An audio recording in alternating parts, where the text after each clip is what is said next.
গুরুত্বপূর্ণ আলোচনা রাখার জন্য অনুরোধ জানাচ্ছি। এ পর্যায়ে আপনাদের সামনে আলোচনা রাখবেন মাওলানা মহসিন আলম জিহাদি।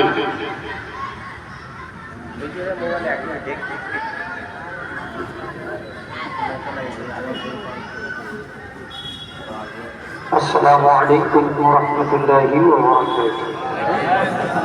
الحمد لله كفى وسلام على عباده الذين اصطفى أما بعد. أعوذ بالله من الشيطان الرجيم. بسم الله الرحمن الرحيم. إنا فتحنا لك فتحا مبينا.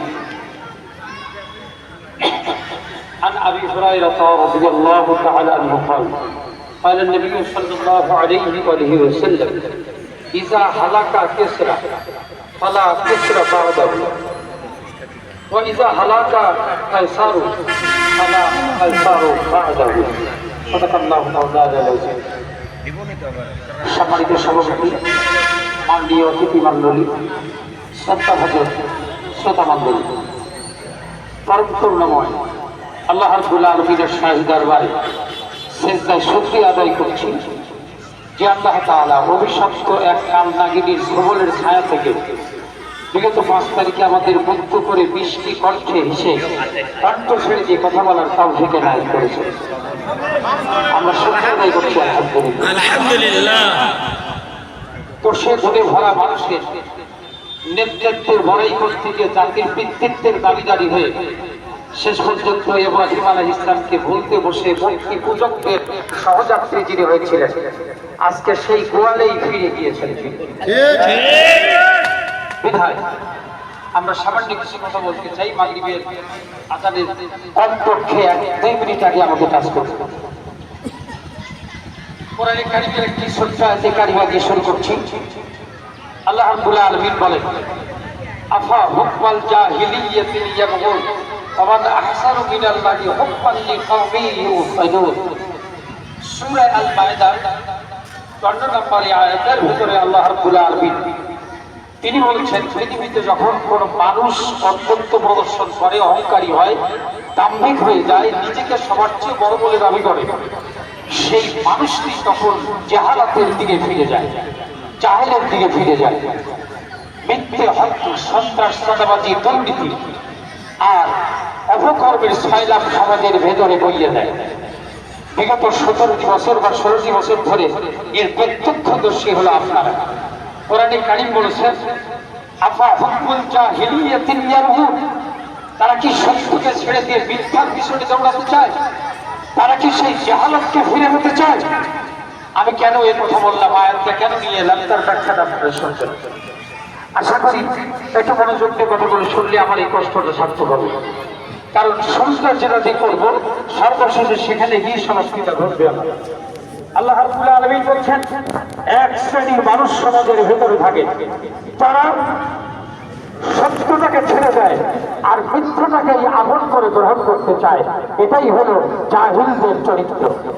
আপনারা সবাই জানেন যে বাংলাদেশে শিক্ষা ব্যবস্থাকে ধ্বংস করে দিয়ে ব্রাহ্মণ্যবাদী শিক্ষা ব্যবস্থা চালু করবার আশাটা ছিল শেখ হাসিনার একদম ইবাদতের মতো কথা বলে, কিন্তু সেটা বাস্তবায়ন হতে দেয়নি। আল্লাহ তাআলা এই অধ্যক্ষকে, সেই দরজাকে ভেঙে সেই ভাঙ্গা দরজার সত্যের প্রকাশ ঘটিয়ে দিয়েছেন।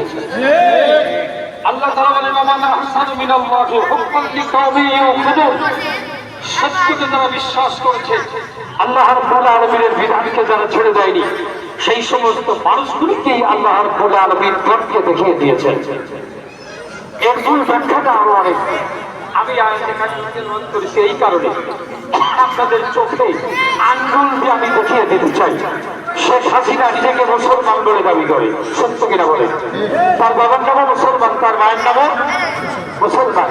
কিন্তু আপনাদের গরিবের কাছে জিজ্ঞেস করি, হাসিনার পরবর্তী আত্মীয় স্বজন ইহুদি, খ্রিস্টান, হিন্দু, তাদের মধ্যে নাকি মুসলমানদের মধ্যে?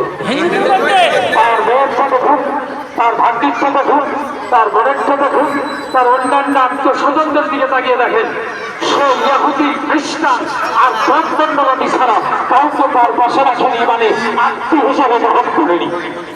একমাত্র পুতুলকে বিবাহ দিয়েছে একজন খাঁটি রাজাকারের বাচ্চার সাথে। তুমি রাজাকার রাজাকার বলে সারা দেশে গীত গেয়ে বেড়াও, আর নিজের বিরাটকে যে প্রতিষ্ঠিত রাজাকার ছেলের সাথে মেয়েকে বিবাহ দিয়েছে, সে জামাই আমার ধরা পড়ে এখনো পর্যন্ত জেলখানায় ঘানি রাখতেছে।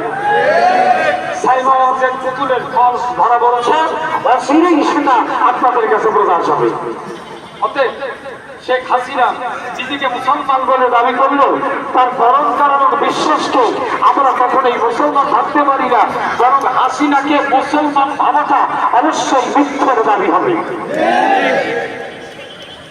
হিন্দুয়ানি সংস্কৃতি হলো তার অতি পছন্দনীয়, ব্রাহ্মণ্যবাদী আদর্শই হলো তার মূল আদর্শ। সে বাংলাদেশে তসবি হাতে নেয়, মাথায় ভক্তি বাঁধে, নির্বাচন এলেই তিনি মুসলমান হয়ে যান, আর ভারতে যখন যান তখন কপালে তিরস্কার করে।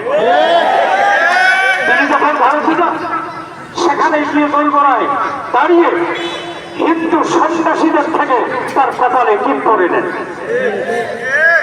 এই ভেতরগত হিন্দুয়ানি অভ্যাসকে বাংলাদেশের কোচবিহার ভর্তি বাংলার মানুষ তোমাকে চিনতে পেরেছে। আমার আওয়ামী ভাইদের বলব, বিগত 17 বছর ধরে হাসিনাকে ভালো বলে আপনারা মেনে নেননি, বরং ওই কাল নাগিনীর সেবন থেকে পুলিশকে বাঁচানোর জন্য তাকে আপনারা মান্য করেছেন। আপনারা কখনো তাকে পছন্দ করেননি, শুধুমাত্র কাল নাগিনীর ফনা থেকে বাঁচার জন্য দেশকে বাঁচিয়েছেন। ওই সমস্ত অপরাধ থেকে সেখানে আপনাকে সুযোগ পেলে হাসিনা সেবন দিতে দ্বিধা করে নাই। তার প্রমাণ হলো স্বাধীনতা ৭১ কিছুদিন পরেই যারা শেখ মুজিবুর রহমান এই বাংলার জমিনকে তিনি একক শক্তি অর্জন করবার জন্য তিনি এখানে বাকশাল কায়েম করলেন। লাল বাহিনী নীল বাহিনী দিয়ে পিটিয়ে নিজের হাতে মানুষকে পিটিয়ে হত্যা করেছে। এরপরে 25-এর কালরাত্রিতে নিজকে সেভ করার জন্য পাকিস্তানি হানাদার বাহিনী যখন বাংলার অপবর জনসাধারণকে পাখির মতো গুলি করেছে, শেখ মুজিব নিজেকে আশ্রয় দিয়ে পাকিস্তানে আশ্রয় নিয়ে স্বাধীনতার স্থাপন এসেছে। একই কায়দায় হাসিনা তার অনুসারীদেরকে বিশ্ব করে একিট করে সকলকে ভালো রেখে কাউকে কোনো শ্বাস না দিয়ে নিজের মনটাকে কোনো করে ভারতের মোদী তুলা ভাইয়ের বাড়িতে আশ্রয় দিয়েছে। অতএব তার বাবু যেমন ছিল, তার মেয়েটা তেমন ছিল, তেমনই ছিল। তবুও আমরা তাকে শ্রদ্ধা জানাই, কারণ তিনি যেভাবেই হোক আমাদের স্বাধীনতা এনে দিয়েছেন। আমরা শত সালাম তাকে জানাই, কিন্তু তার নৈতিকতাকে আমরা কখনো গ্রহণ করতে পারি না। আল্লাহ রাব্বুল আলামিন বলেন, ইয়া আইয়ুহাল্লাযীনা আমানু লা তাত্তাখিযুল ইয়াহুদা ওয়ান নাসারা আউলিয়া। আল্লাহ তাআলা স্পষ্ট বলেছেন কোরআনে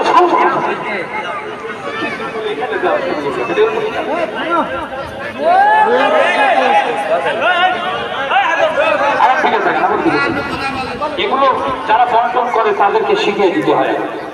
আল্লাহ তাআলা বলেছেন, হে মুমিনেরা, যারা আমার উপর ঈমান এনেছো, ইহুদি খ্রিস্টান আর ব্রাহ্মণ্যবাদকে তোমরা ভালোবাসবে না, বন্ধুত্ব করতে পারো না।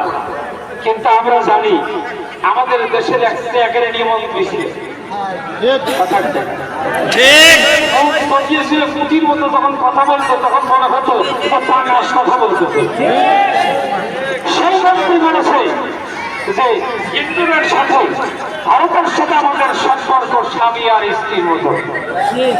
এরা স্বার্থ উত্তর করতে গিয়ে লিঙ্গ পরিবর্তন করতেও ওরা কাপড়ের তলে হাত দিতেও ওদের লজ্জা। এরা এত নির্লজ্জ, ক্ষমতার লোভে ওরা নিজের স্বাধীনতা গ্রহণ করে একটা জ্ঞানী খ্রিস্টান নাসারার হাতে তুলে দিতে ওরা বিবাহ করে না। ওতে তাদের ইসলামী শাস্ত্র বেঁচে থাকার না থাক, ক্ষমতা টিকে থাকলেই যথেষ্ট।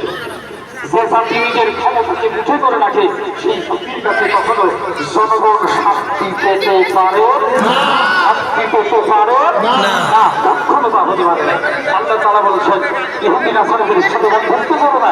কিন্তু আমি আপনাদের বিবেকের কাছে জিজ্ঞেস করতে চাই, আমেরিকা বহুত দূর, কত কটাক্ষ তোমরা করেছিলে, তাই সবাই আর কথা বলতে পারবো না, কথা বলবে। আজ কোথায় তোমার অহংকার? আল্লাহ ধর্ষণকারী বেয়াদবদেরকে আল্লাহর জমিনে তুচ্ছ করে দিয়েছে। তোমার চাইতে বড় নেতা ছিল না গুরু, তোমার সঙ্গে এক নয় দুই নয় ৩,৫০০ বছর রাজ্য চালিয়েছে গুরু, ৪৫০ বছর ফেরাউন চালিয়েছে। পানিতে মরতে হয়েছে আর নমরুদকে মেরেছে একটা ল্যাংড়া মশা দিয়া।